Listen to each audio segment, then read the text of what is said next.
Hello and welcome back to the Stories of Northern Life podcast, brought to you by the Sault Ste. Marie Museum.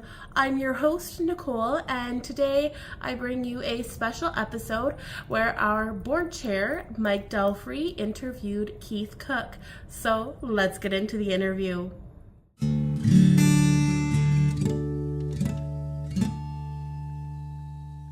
Hello everyone, my name is Mike Delfry. I'm the president of the Sault Ste. Marie Museum, and I have a very, very special treat here for us today. We're going to be talking with a friend of mine who just recently achieved a 100-year milestone, 100 years old. I'm happy to introduce Keith Cook. Hi Keith. Hi Mike. Nice to see you again. I was just here for your birthday. Yes. And thank you for doing this, because there's not many people these days who are around this long, but who have had such a healthy life and have such a good outlook. Mm-hmm. So why don't we start off right from the beginning? Tell us when you were born and where and who your parents were. Well, as you know, I was born in 1925. Yeah. And my parents were Curtis and Irene Cook. Okay. Curtis Cook moved here from Stainer. My mother was born in Southern Valley. So, and of course I was born in, I'm not sure, I think in the hospital in the Sioux, but I that's what I wondered about that, if you were born at home or in the hospital. Okay. But you've lived in Bar River. Yes. Your whole life? Yes. Now, did your parents, what did they lived here? Did they farm here? They were farmers. They were farmers. Yes. Okay. So growing up here, you remember, as far back as you remember, this was pretty much a farming community. Yes, very much. And you got an idea about how big it was then? Was it bigger then than it is now? The area? The area, the number of farms or the number of farmers? The farming has changed. Uh-huh. It's gone, every farmer sold milk. Now there's, I think, 2 Okay. big farmers. Right. Right. It's changed quite a lot. Yeah. A lot of it. My dad bought a piece of land, an 80-acre piece of land, Uh-huh. with 7 acres cleared on it. Okay. And he worked till he ended up with 160. But I've seen him work until his hands would bleed. Oh my gosh. Cleaning stumps and clearing land. And he had a big can of, it was called Man and Beast soap. Uh-huh. And he'd take a piece of yarn and he'd work it in there and then it'd tie around his fingers. So they put up with a lot. A lot of stuff. Just to keep things going. Sure. Now, were you the first? No. There was, they lost 2 children. Okay. And then I had a brother, which was 2 years older, Uh-huh. Sally's dad. Okay. And so they lost 2 kids, then there was your older brother and you? Yes. And that was it? Yes. They had, okay. So growing up here in this area, I mean, we have images of, kids on a farm. You had chores to do. Yes. Almost from the very beginning. You had responsibilities, and did you have family as well around, like uncles, aunts, uncles, cousins, or? Yes, in Southern Valley, the Mitchells. My mother was a Mitchell, and they were quite a large family. Okay. But on my dad's side, they were all in Brown Stainer area. Okay, I see. He had an uncle. That's what brought him up here. Uh-huh. And Elf Tuckett lived out on the highway there, and he came up and worked there for a little while until he got in working with some of the other farmers, and eventually building up enough capital to buy a little piece of land. Yeah. Now you mentioned the highway. Back then, in the 20s, was there a highway between the Sault and Sudbury at the time? I don't think there was a direct highway. Yeah. But there were roads. There were roads that took you through, because years ago you went out through Southern Valley and down into Bruce Mines and through that. I see.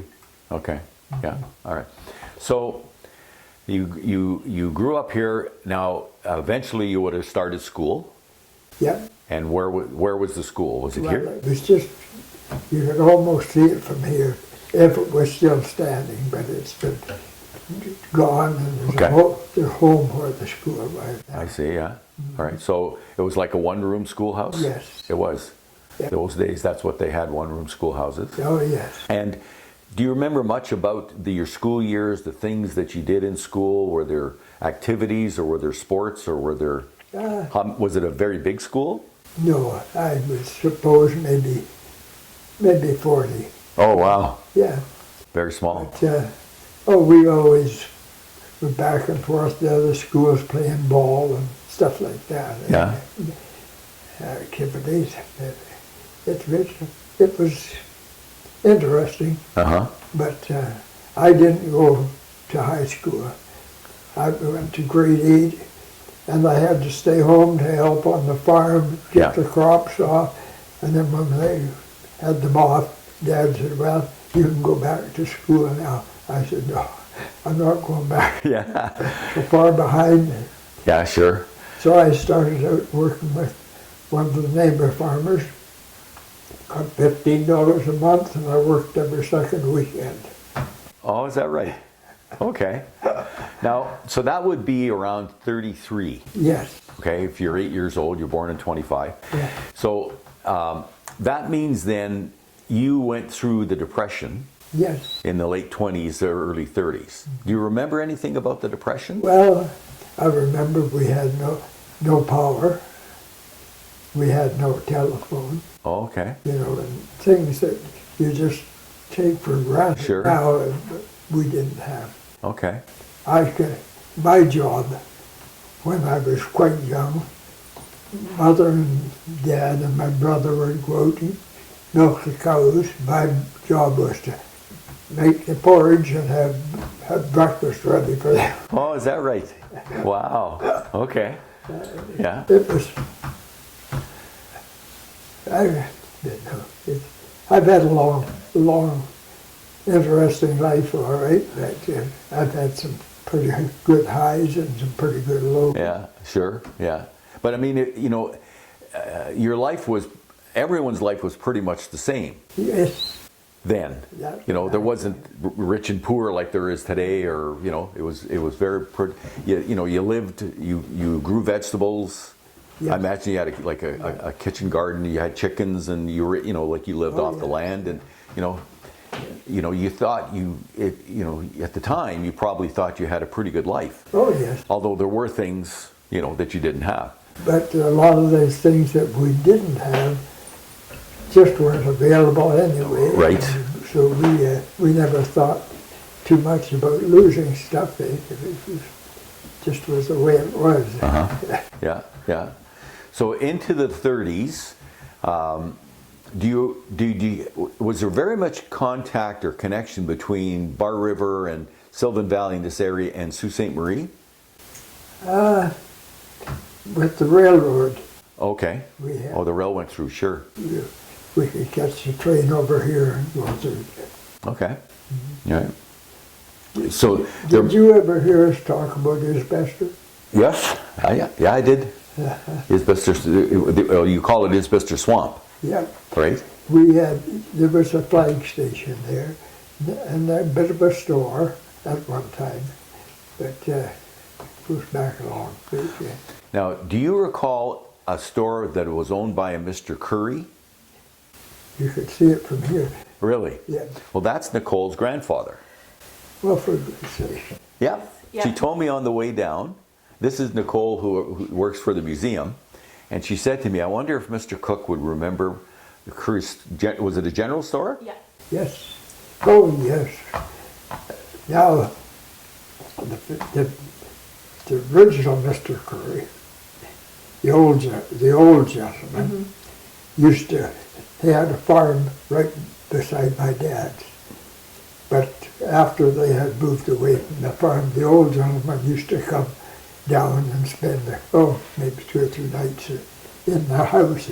Oh, yeah. And when my brother and I, he'd come down the train, my brother and I'd see him coming, we'd run to meet him because he always had a bag of peanuts or Oh, something. some treats. Treat for us. Yeah.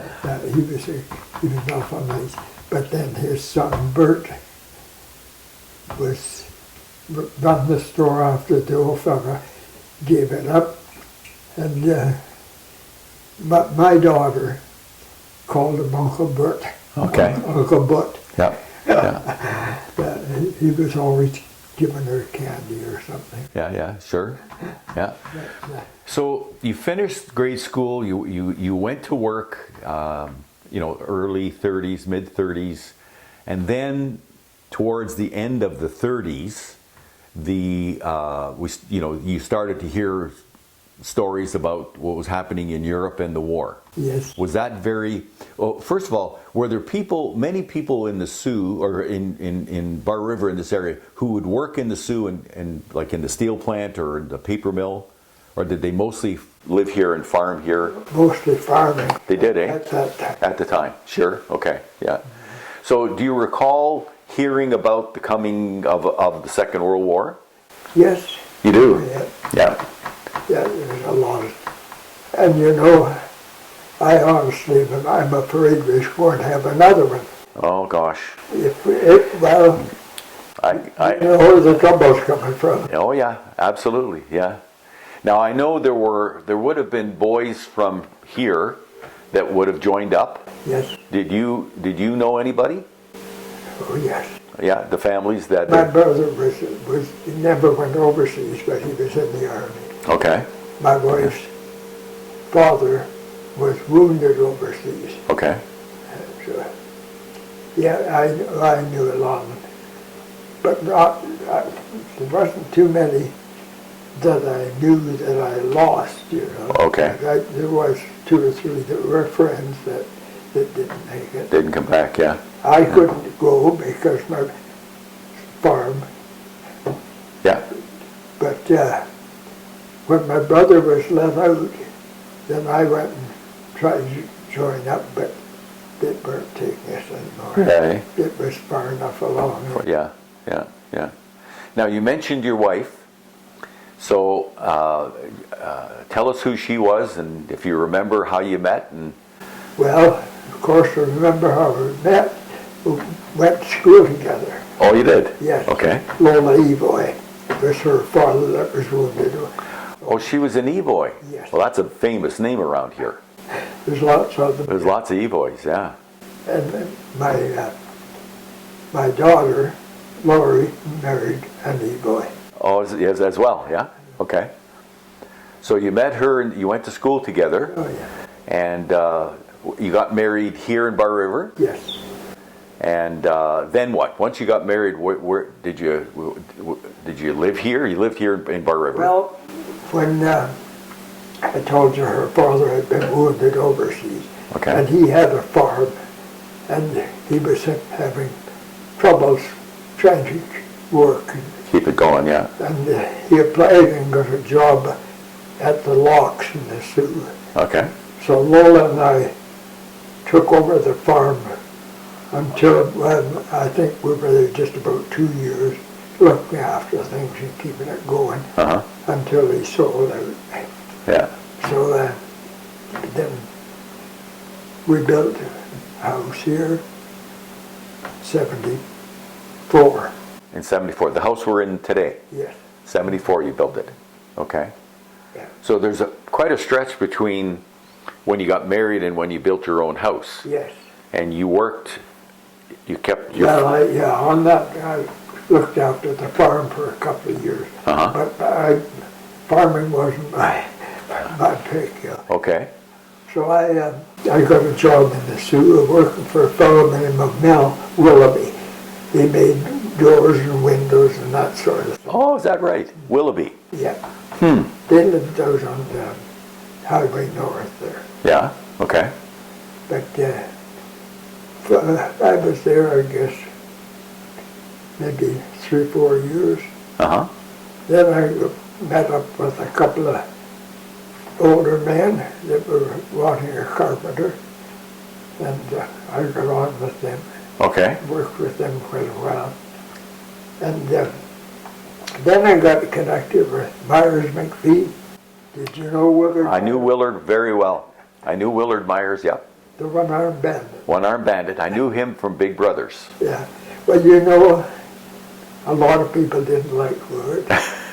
He's kind of crusty. Yeah. But if he hired me to do a job and he wasn't happy, he'd tell me he wasn't, but he never backed off paying his bills. Oh, yeah. He was always good then. Uh-huh. And Dan McPhee, I guess, probably didn't know Dan. No. Yeah. No, I knew Myers McPhee. Yeah. He was a really nice, good guy. Did the fellow Willoughby who made windows at the door, did he have a shop, a business? He did, eh? Yeah. Okay, because I'd never heard of that one before. No, it's, of course, that goes well. Okay. And it just went from, I don't know, from one, there was a German fellow named Walter Holtz Okay. that came to me and wanted me to come and work with him. And he was working for Myers McPhee all the time. Yeah. So I was with him 22 years. Oh, okay. A good part of your life then. Yeah. So, you built, you say, here in 77? 74. 70. Oh, 74, okay. You built your house? Yes.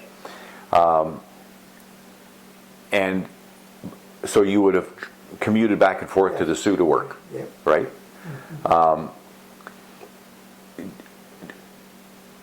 So 70, in the early 70s, the Sioux was still a pretty small place, Yes. right? I mean, you know, it's not a big place even today, but do you recall much about how the Sioux grew? Well, when I was working with Myers McPhee, or Holtz, Yeah. we built 22 houses one year. Okay. So it was just, It was mushrooming. it was mushrooming. Right. The pea patch. Oh, is that where it was, the pea patch? Yes. Okay. Well, that's interesting to know because we're doing a project now at the museum called Historic Neighborhoods, and we're researching the development of all these different neighborhoods. But what about Bar River? So did Bar River, in those days, in the 70s,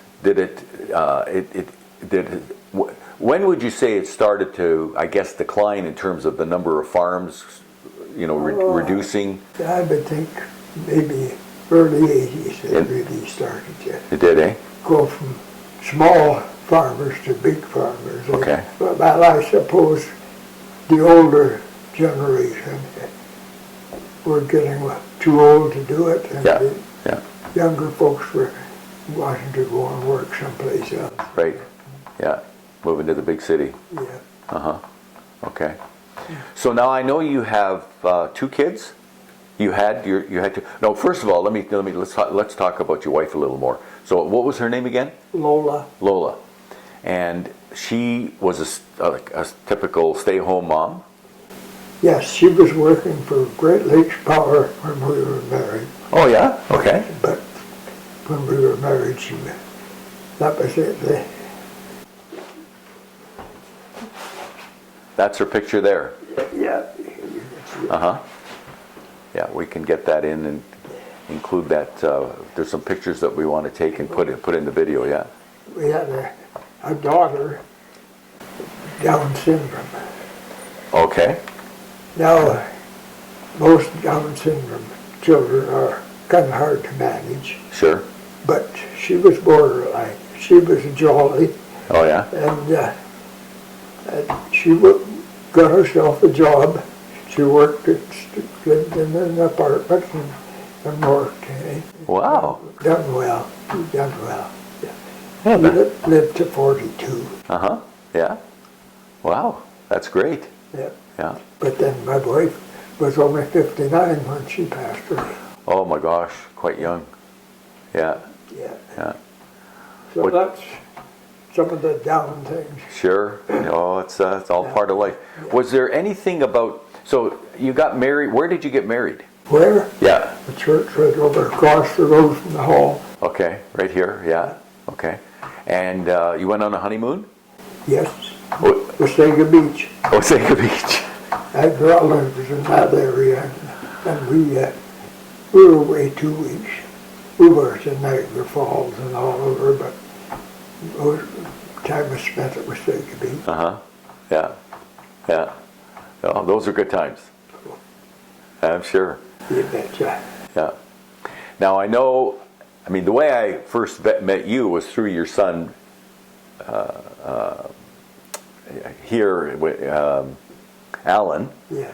And I remember when Alan played hockey. But so you had Alan, and your daughter is Lori. Lori. Yeah, she's the oldest. She's older, and then Alan's him. So were you were living here when they were born? No, Lori was born when we were up there. They both were. Alan was 2 years old when we moved here. Oh, okay. I see. Yeah. Okay. So you had them to raise along with everything else. Yes. Right. And of course, back in those days, there weren't a lot of convenient things like microwaves and washers and dryers and all that. No. So you've seen all that change happen through your life. Right. You know, as you say, at one point you didn't have electricity or telephone, and You know, when we were young, my brother and I was home, if you heard a plane coming, well, you'd run to see it. oh really? And we were at the house one day and we heard a plane coming, so we'd run out, but then it quit. And, well, that's funny. Yeah. The next thing we see it coming, it was gradually coming down, coming down, coming. And when we got closer, we could see a guy out, leaning out the side, working at it, and all of a sudden, No kidding. and you know, here about, I'd say maybe 10 years ago, there was a write-up in the paper about George Phillips flying for the ministry and told about the troubles with his plane. No kidding. Isn't that wild? This is funny, yeah. Yeah, for sure. Yeah. Yeah, once in a while, like I spoke about Isbester, there was people lived down there by the name Edwards, and there was a write-up in the paper one day about happenings, and down at the bottom it said, at Isbester, James Edwards passed away. Really? Yeah. So it's funny how you just... So the things that you and your wife did when the kids were small, what were like typical things that you do? Go on trips with them or go on? Yes, we tried to go every couple of years to southern Ontario to meet my father's family. Okay. Yeah. And we loved to dance. Oh, is that right? Yeah. And we'd go up back of the Sioux to a dance or Bruce Mines or all of them. Now the young people, they're not interested. no, they don't. I remember a dance in the Bar River Hall that I came down to, my Bonnie and I. Those were good old days. So, did you retire officially at some point? When Lola passed away, I worked for about 6 months, and I thought, what am I working for? Okay. So I built myself a shop, and then I started making stuff. Okay. Now I made little rocking chairs, children's rocking chairs, Oh yeah. and I made approximately 40. Okay. Now, in Texas, there's one or two in Texas, there's 2 in Newfoundland. They're all over the country. No kidding. Wow. But the man asked me where I was picking up some lumber one day, he said, what do you charge for these? And I said, I don't know, I've never sold one. Never sold one. Yeah. Okay. And I made an awful lot of clocks. Oh, clocks. Yeah. Really? Just by the works and then the wood. Yeah. Well, I enjoyed it. And So very finished work. yeah. Very fine finished carpentry. Yeah. Yeah, I like one time was classed as one of the best finishers in the Sault Ste. Marie. Really? Yeah. Wow. I could have had my master's card, but well, what do I want that for? But now I kind of wish I had. Yeah, yeah. So, did you like would people commission you to make something, or did they order something from you, or did you make something and then sell it, or how? What? I built cupboards for some people that wanted them done. Okay. Yeah. I just enjoy the day. Sure. Something to do.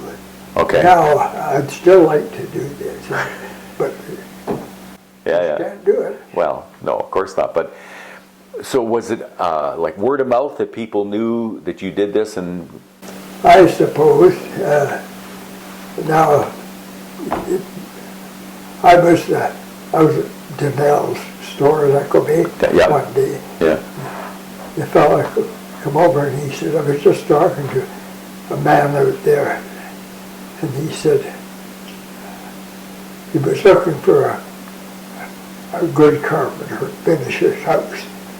And he said, I seen that guy in there and I think that's the man. Oh, is that right? Yeah. He had asked Willard about somebody to finish his house. Right. Yeah. And so Willard said, put it on to me. And I don't remember that because when you do 20 or so hours in a year, Sure. you know, I still have people come and say, don't you remember doing that? Something. Is that right? Yeah. They remember you, huh? Yeah. Was there ever a sawmill in Bar River? Yes. There was, eh? I thought there was because I remember. It just would be a mile down the river here. Okay. Yeah. But there was a portable one set up across the road here for. Oh, is that right? Yeah. Okay. Now this Isbister we talked about. So I heard the first time I heard it was when I came down here to go deer hunting with you. What exactly is Isbister? Well, the man had a sawmill, a big sawmill, with a mill pond and everything. Oh yeah. And a huge steam engine, and he's doing a lot of sawing. They'd saw lumber loaded on the train cars and take it away that way. Wow. And it was from that area, Yes, all around there. My dad worked there in the winter time with the team hauling in logs and from. Yeah. It was quite a good thing, I guess, at one time. Mm-hmm. Yeah. I want to talk a little bit about the country, Canada. So, Bar River was a farming community east of the Sioux, and this whole area there was a lot of small communities with a lot of farms. This area used to be very, very busy agriculturally, and it's declined now. They say there's somewhat of a comeback coming back, but did you know very much did the folks pay very much attention to like the growth of the country, how it was growing, how Canada was growing from the war, after the Depression and then the war and then after the war, the baby boom and all that stuff? Yeah. I don't know, Mike, too much about that. You had enough on your plate to keep you occupied. Yeah. Yeah. Mm-hmm. And the other questions are very much, were people very involved or very aware of politics and the government and all the politicians was... Yeah, Gilbertson's from the island. Right. But Gilbertson was member of Parliament. Oh, he was? Okay. Yeah. And I can remember him sitting right in that chair, not that chair, but... Yeah. My dad had bought a lot of property out around McCarles Lake. Okay. And he was trying to divide it up into lots and give it. And he called Bert, and he came over. 2 weeks, he got permission to sell. He was a wonderful worker for this country. For the people? Yeah. Okay. Yeah. He did a lot. Now, well, he was the man that got the bridge to the island. Oh, the St. Joe's Island Bridge. Yeah. He was, eh? Yeah. Of course, he has a beautiful operation, how his family does. Yeah. They have a big operation. Yeah, the maple syrup operation. Yeah. Yeah. Is that something you did, or people around here did too, as well? Like, sugaring, collecting making maple syrup here. Was there much of that happened around Bar River? Yes, the boys were great for maple syrup. Oh, they were. Yes. Okay. Yeah. Wow. So your kids went to school. Where did Alan and Carly go to school? Here in Bar River, or? Went to school, but then high school they had to go to town. They went to the Sioux. Yeah. Okay. And then they gradually. I know Alan worked for Great Lakes Power, and had they started. You have how many grandchildren do you have? I see. 4 grandchildren. Okay. 5 great-grandchildren. You have 5 great-grandchildren now. Yeah. You do? I guess. Uh-huh. That's not many compared to a lot of people. Oh, well, no, but it's still, it's not, it's... Oh, yeah. Uh-huh. I have I tried to call him yesterday, his birthday. I tried to call him last night, tried to call him today. Couldn't get him. They're busy today. He's 6'2", weighs 225 pounds. Yeah? Yeah. I don't know. Well, I guess he got his size from his grandfather on the other side. Uh-huh. And Laurie's boy, he's an entertainer. Okay. Lori's in Ottawa. No, Oh, Lori's here, sorry, yeah. Yeah. he goes over to the Legion on the island, plays and sings. Oh, yeah. They don't pay him, Yeah. but he walked out there one night with $300 Really? just From tips. Yeah, sure. Yeah. And it doesn't bother me. But he's 19. But I mean, it just rolls off of you. Yeah, yeah, yeah. What a gift to be able to do that. Oh, absolutely. Yeah, yeah. Now there's something that's very common today that younger people live by. My kids live on. It's called the internet. Yeah. Do you recall very much about, are you very familiar with the internet and social media? That's all before you, Yeah. before your time. Well, I don't know. It was too late for me to get into all this stuff. Yeah. Well, I can tell you, you're lucky because it's sort of taken over the world, and Yes. I people, get calls all the time. People calling, and but there's so much of this nuisance calls. yeah, Terrible, terrible. What I do now, if I don't recognize, a lot of times I don't even answer. Yeah. But if I do, and they start talking, I ask a question, and they keep on talking. yeah, yeah, yeah. So, I'm curious about your own, as you grew up as a young man and then an adult, and your own interests, the things that you, for instance, were you interested very much in things like sports? Yes. Did you follow any? Was there you have a favorite hockey team or anything? Oh, Toronto. The Maple Leafs. Toronto and Montreal. Yeah, yeah, okay.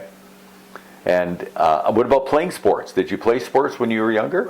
We played a bit of hockey, yes, and quite a bit of softball. Okay. One time, my brother was 2 years older, and they had a softball team here, and he played on it. Yeah. He was young to be on it too, and I was, I think, 12. Oh yeah. But we went to Bruce Mines one night to play ball, and Bar River was ahead. But I'm getting ahead of myself. Some of the boys didn't show up, so I got nominated to play. Yeah. Well, I was way out, put me way out. And just the last inning, we were still ahead by a run or something. And one of the guys hit a high fly ball that come out in that run, and I caught him. He said, "Well, you little bugger." Yeah.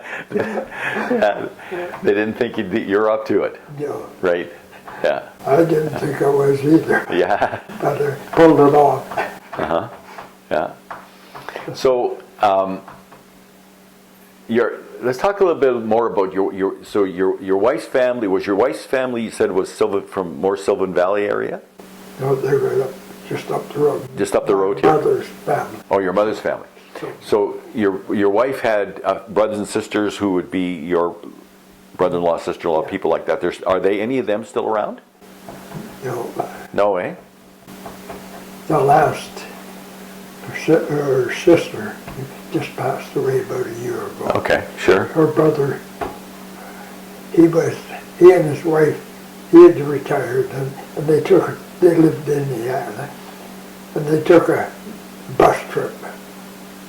They come up to the room Calgary, and he said, "Oh, I'm going down for a swim in the pool." Well, she didn't go, but she kept waiting, and he wasn't coming back. So finally she went down, and they had him up shore working on it. Apparently he'd taken a stroke. Oh, okay. And Yeah. Right. so that was quite a job getting him back. Yeah, sure, to Indiana. Yeah. Yeah, I bet. Yeah. Rigmarole. Yeah. Uh-huh. Yeah. Now, at your, you had a birthday party last weekend, and I came down. I was just thrilled to see such a big group. There was easily 300 people, so that would be most of Laird Township. Yes. Would be here. Be quite a few. Be quite a few from that, right? Yeah. And I mean, it seemed to me that there was a real sense of familiarity. People known each other, families knew each other. They were there. They stayed there. They didn't just come and leave. They stayed there. That's the kind of community, still to some degree. You're seeing some changes, but that mostly would have been what your life was like in a community. Yes. Where you knew everyone and everybody. I mean, I'm sure there were conflicts of one kind or a sort or another, but. Now I still do have some of the greatest neighbors that anybody can have. Yeah. It brings stuff in, treats into me all the time. Really? Yeah. Sure. Yeah, I'll bet. Yeah. They look after me. Uh-huh. Yeah. Well, now are there very many other people who are either 100 or close to 100 that you know here in this area? Well, there was 7 of us, all the same age. Oh, yeah. In the same year. I'm the only one left. Okay. Of that, yeah. Yeah. Did some of them get close? Oh, yes. Yeah? Okay. They were all just in this area. In this area, sure. Yeah. So a common question that you've been asked many times, and I'm sure, and it's the type of thing that people expect, is, what's the secret to getting to 100? I don't know. Yeah. I often think it's what you eat has a lot to do with it. What you eat. Yes. Okay. Well, they say you are what you eat. So many people are eating chips and all this junk, Right. And I live out of my garden when I can. Uh-huh. And I don't know. And I drink a 11 vegetable drink. And I've been doing it for, I guess, 15 years or more. Really? 11 vegetable drink? Yep. And I think it's helped me. Uh-huh. I got out here one time, I was having phone problems, and he was, I don't know what nationality he was pretty dark, but Yeah. he was working for Rice. How old are you? I told him, what do you eat? Yeah. Sure. Yeah. I said, it's not what I eat, it's what I drink. Yeah. Yeah. But I still, breakfast, lunch, not a big deal, but I always have meat and potatoes at supper time. Yeah.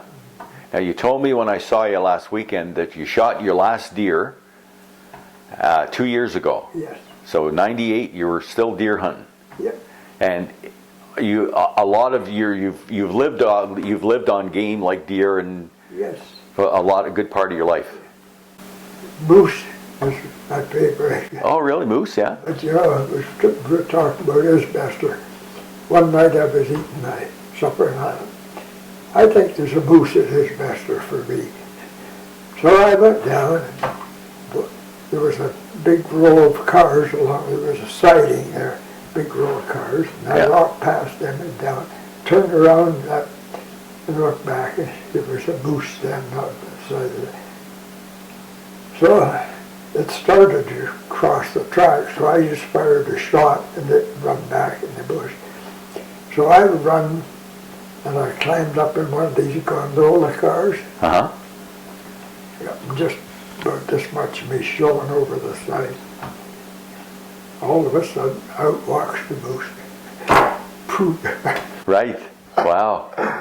So, you know, I don't know, we're probably till 10 o'clock that night getting it out here. Yeah, sure, yeah. Stan and Bill, and we come down, some of the neighbors got it all out. Uh-huh. Yeah. Well, I mean that, farm living and eating foods and not processed foods and not junk food, and as you say, you are what you eat. So you had that opportunity to to be healthy, and you've lived so far. You said to me before we started, if you can make someone smile. Yes. So that's is it like a tonic for you? Yes. Really? I feel good if I can do. Like I've got a little garden. I take some stuff over to the neighbors, and they're happy. Okay. So that makes me feel good. Yeah. Yeah. Yeah. There's a couple of widows here that are older, and I take them a few vegetables, and they're really, really pleased. Yeah. Again, that makes me feel like I've done something to make somebody happy. Yeah. And the other thing you said to me was that hard work, what was it? Hard work never killed anyone? I think so. Yeah. Well, Being active and physical. yes. Uh-huh. Being a carpenter wasn't an easy job. Oh, yeah? It's strenuous, and I don't know. It's just, I don't know. Yeah. But I like being a carpenter. I could stop at the end of the day. I see what I've done. My neighbor that lived beside me worked at Algoma Steel. He said, I hate every day I go to work. I've heard that before. Yeah. I've heard that before. So, do you look back over your life, 100 years, do you look back and see like all, the things that really, things that have changed so much? Like what could you put your finger on one or two things that have made a change in the way people live or the way our lives are today that really stand out to you? Don't know, Mike. You kind of got me on that. I don't know. Uh-huh. What does that? One thing we didn't talk about, in 1943, I went west on the harvest excursion. The harvest excursion. Yes, they paid our way out there to get help to take the crops off. Oh, is that right? And then 43, we went out and everything was binders, right? Horse-drawn binders. Right. Yeah. Or some of them had tractors. Some Yeah. of them. I went back out again in 45, and everything was combined. Oh, okay. Just changed. Just So even back then, technology took the place of what people would have done manually. yes, right. And that's something that's been happening and continues to happen today now with robots and That's the way it was. all the rest of that stuff. You talked about you can sense that we're heading towards possibly another third World War. Mm-hmm. What's your sense of the future? What do you see? Are you happy the way things have evolved? No, Not at all. no. Yeah. I don't know. It seems there's always somebody coming up that wants to be the top dog, eh? Yep. And Yeah. I worry about this Trump guy. I think he's just a troublemaker. Uh-huh.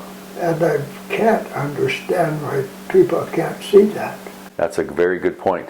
Yeah. You know? I was listening to television there one day, and there was two ladies come on, and she said, "Dear Canada, we're so sorry." Yeah. Well, that's a common sentiment that a lot of Americans are, they have a new appreciation of Canada. In your lifetime, when your dad started out, when you started out, and most of your lifetime, you wouldn't have had access to a lot of credit. No. You paid for what you had, or you didn't get it, right? And then credit came along, and after especially in the 70s, 80s, and 90s, and now the level of debt that people have is phenomenal. I guess so. Do you see that as a as a bad thing? Well, I don't know how you would put it, but people want to have everything right at the start. Right away. They don't want to work for it. They want it handed to them. Yep. Yeah. Yeah. Seems to me that's the way it is anyway. That they just think we should be handed to us. Well, We deserve it. you hear the term "the good old days," Yes. right? Where the days that you lived through, today people look back and call them the good old days. Do you think today people 50, 75, 100 years from now will look back on today and call them the good old days? Hard to know, huh? I don't know. I can't see it as the good old days. I see things they're going downhill instead of up. Yeah, a lot of stress. Yes. Yeah, the pace. There's too much, I don't know, just everybody wants everything. Yeah, it's just not sustainable.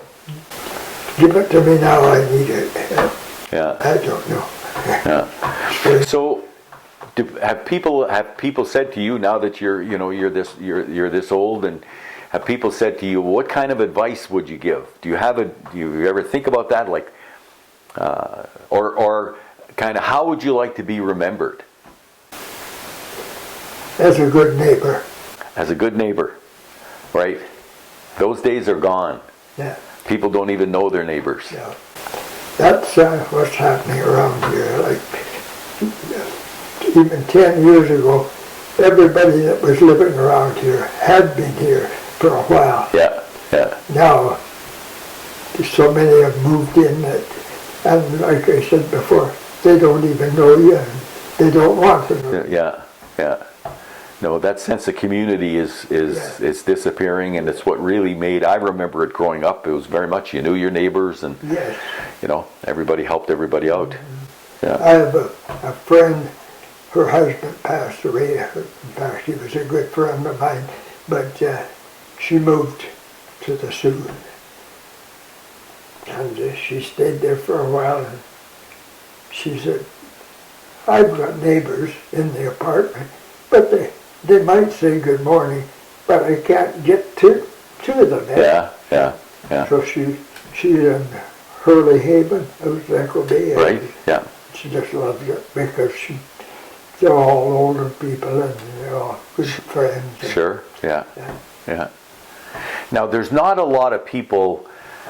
I can imagine, who at 100 are living independently, living in their own house, taking care of themselves.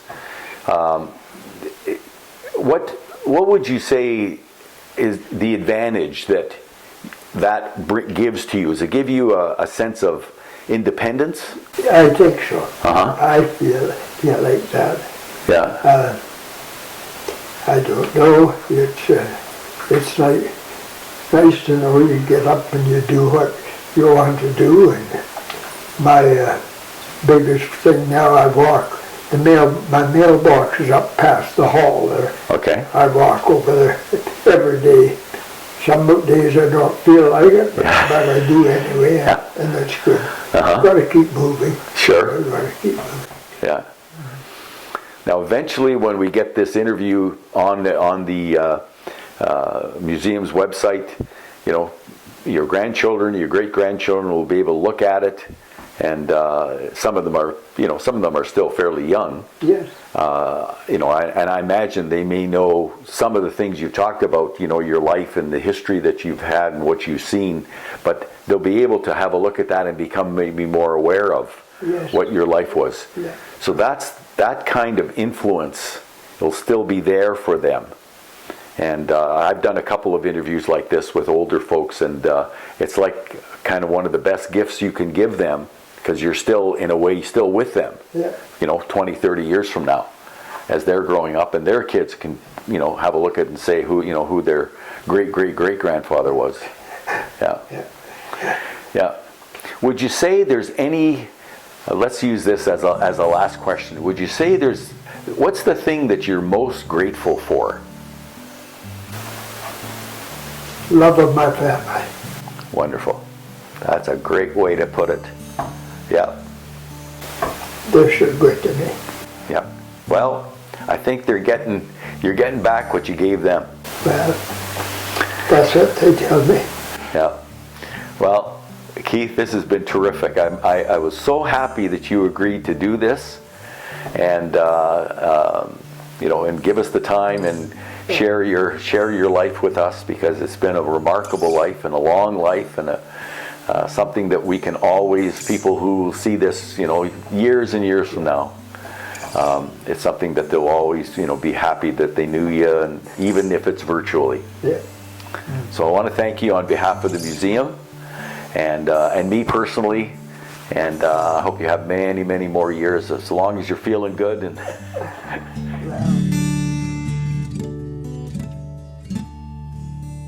I hope you enjoyed that interview with Mike Delfry and Keith Cook. I want to give a big thank you to both of them for helping preserve the history of our community.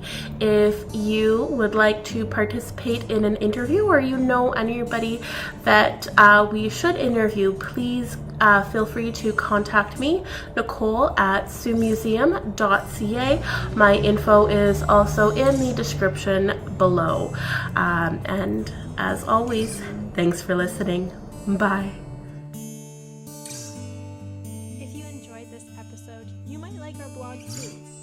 Head over to our website, siouxmuseum, that's SAULT, museum.ca, and look under Discover. You will find our blog, Museum Musings. We share short synopsis of influential people, historic places, and impactful events in our history. Pictures are always included, and you will be sure to learn a little something new with each